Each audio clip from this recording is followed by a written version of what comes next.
Una pa lang ay nawiwirduhan na talaga ako kay Aling Biring.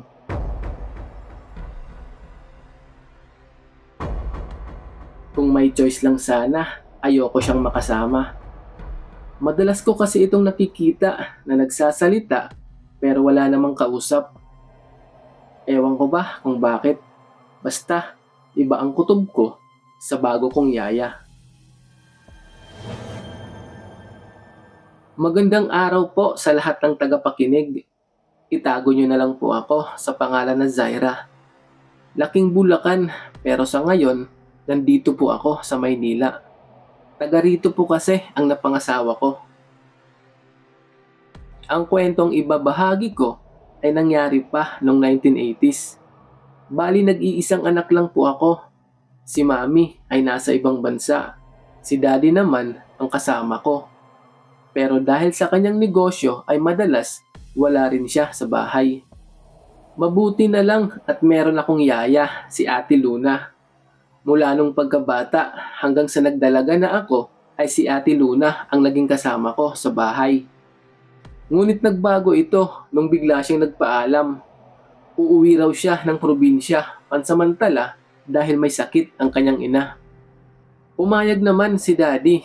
Total, babalik naman daw ito matapos gumaling ng kanyang nanay. Tsaka nag-iisang anak lang din kasi si Ate Luna.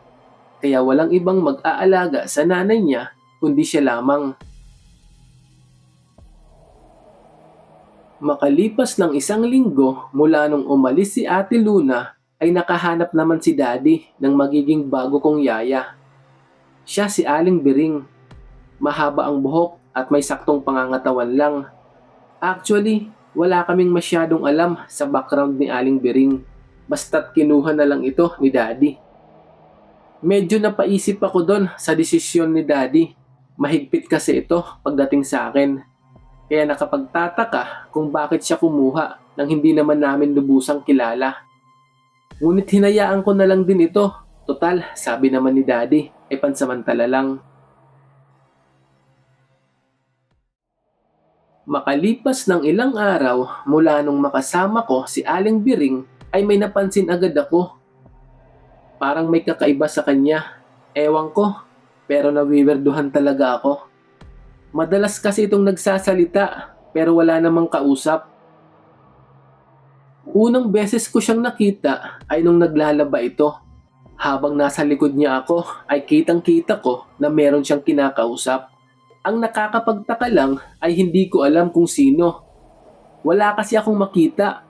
Tsaka wala namang ibang tao sa bahay nun kundi kami lang dalawa. Nung sumunod na mga araw naman ay medyo kinilabutan na ako. Nakita ko ulit na nagsasalita mag-isa ang bago kong yaya. Sa pagkakataong iyon ay galit na galit ito. Parang may kaaway si Aling Biring. Hindi ko lang maintindihan masyado kung ano ang mga sinasabi niya. Pero sa pagkakaalam ko, yun ang salita nila sa probinsya. Dahil sa kakaiba na kinikilos ng bago kong yaya, ay natakot ako sa kanya. Lalo na kapag wala si Daddy sa bahay.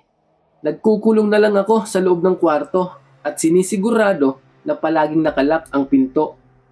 Tanong ko nun lagi sa isip ay bakit ganon si Aling Biring. Hanggang isang gabi ay naliwanagan ako dahil sa pangyayari na hindi ko inaasahan. Mag-aalas 12 na noon ng gabi nang bigla akong magising mula sa pagkakatulog. May kung anong boses kasi akong naririnig. Kahit nasa loob ako ng kwarto ay rinig ko ang kakaibang boses na galing sa labas. Boses na parang asong hinihingal at naglalaway. Ayoko na lang sanang pansinin pero parang may bumubulong sa akin na usisain ko ang boses na yon. Kaya kahit kinakabahan ay lumabas pa rin ako sa aking kwarto. Hanggang sa nalaman ko na lang na galing pala ng terrace yung boses. Kaya dahan-dahan akong naglakad papunta doon para tingnan kung anong boses ang naririnig ko. Halos di ako makagalaw nung marating ko ang terrace ng bahay namin. Bigla ko rin naramdaman na binalot ng matinding takot ang buo kong katawan. Nakita ko kasi si Aling Biring habang nagbabago ito ng kanyang anyo. Naabutan ko siyang nakadapa sa sahig habang nagsasalita ng mga orasyon. May nakita rin akong itim na kandila na nakatirik banda sa kanyang unahan. Napansin ko din yung nagkakagulo niyang mahabang buhok, tapos yung balat niya sa kamay ay bigla ring nangulubot. Maya't maya pa ay naramdaman ni Aling Biring na naroon ako sa kanyang likod. Kaya dahan-dahan itong tumayo at humarap papunta sa akin.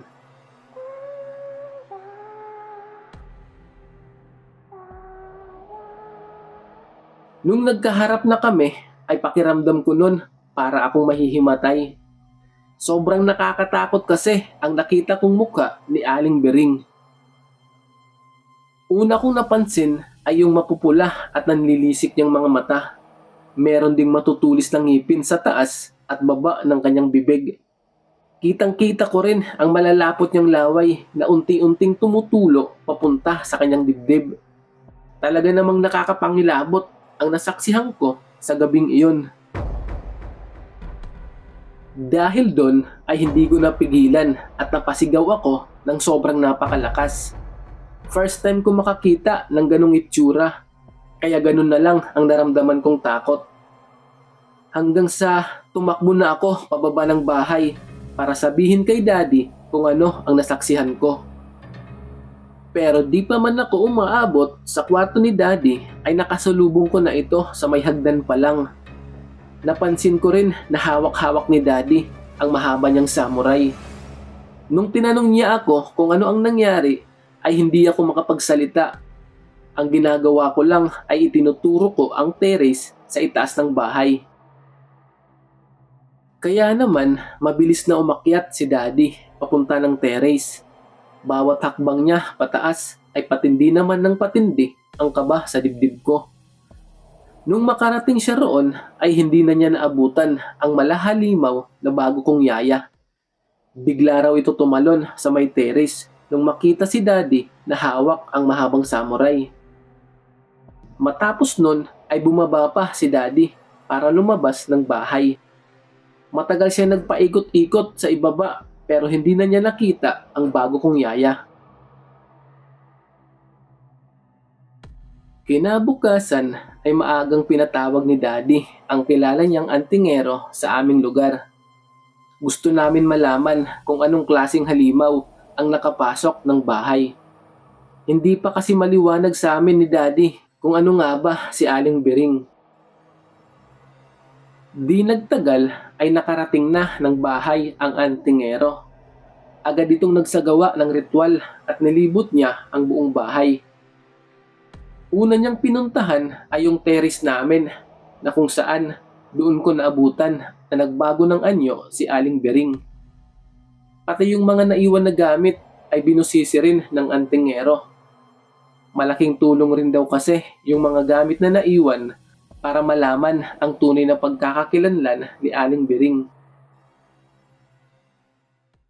Matapos ng isang oras na ritual ay nagulat kami ni Daddy sa aming natuklasan. Ayon sa antingero, si Aling Biring daw ay isang aswang. Ngunit malapit na raw itong mamatay, kaya kailangan niyang maipasa ang pagiging aswang doon sa nag-iisa niyang anak. Sa una ay naguguluhan pa kami ni Daddy. Hindi pa malinaw kung sino ang tinutukoy na anak ng aswang. Pero yung sumunod na mga sinabi ng antingero ay doon na kami nagulat dahil ang nag-iisang anak raw ni Aling Biring ay walang iba kundi ang matagal ko nang kasama sa bahay, si Ate Luna. Matapos sabihin iyon ng antingero ay sabay kaming nagkatinginan ni Daddy. Hindi kami makapaniwala sa aming narinig. Nakakapagtaka lang kung bakit kilala ng antingero si Ate Luna samantalang wala naman ito doon. Pero naliwanagan din kami ni Daddy nung sinabi na lahat-lahat ng antingero. Kaya raw umuwi ng probinsya ang tunay kong yaya ay dahil ipapasa na sa kanya ang pagiging aswang. Ngunit ayaw raw ito tanggapin ni Ate Luna. Ayaw niya daw na maging aswang. Kaya naman nagalit ang kanyang nanay na si Aling Bering.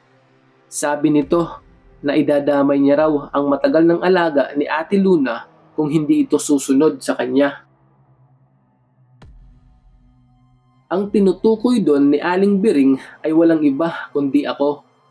Kaya pala pumasok ito ng bahay para magawa niya ang kanyang plano.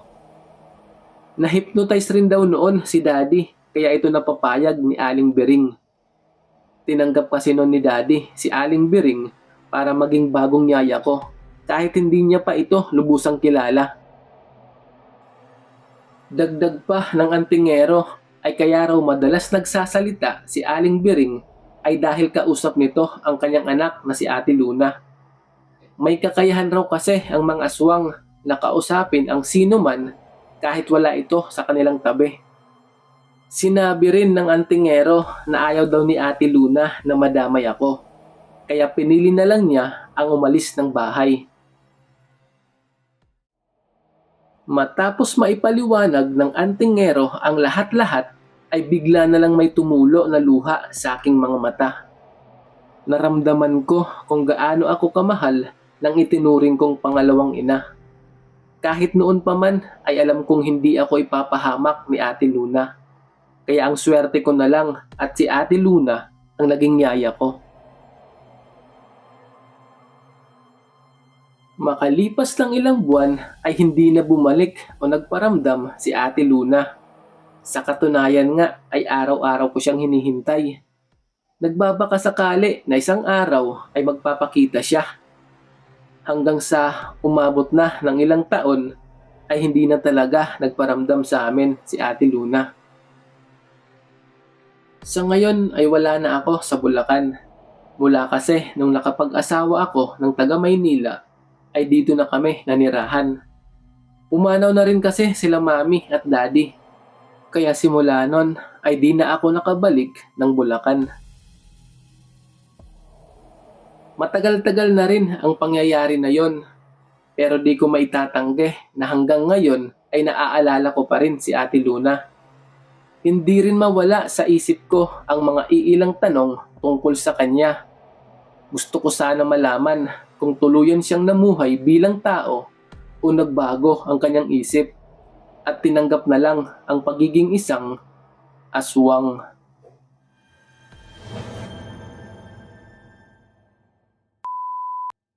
Kung nagustuhan mo ang kwentong ito, ay huwag kalimutan na mag-subscribe. Salamat!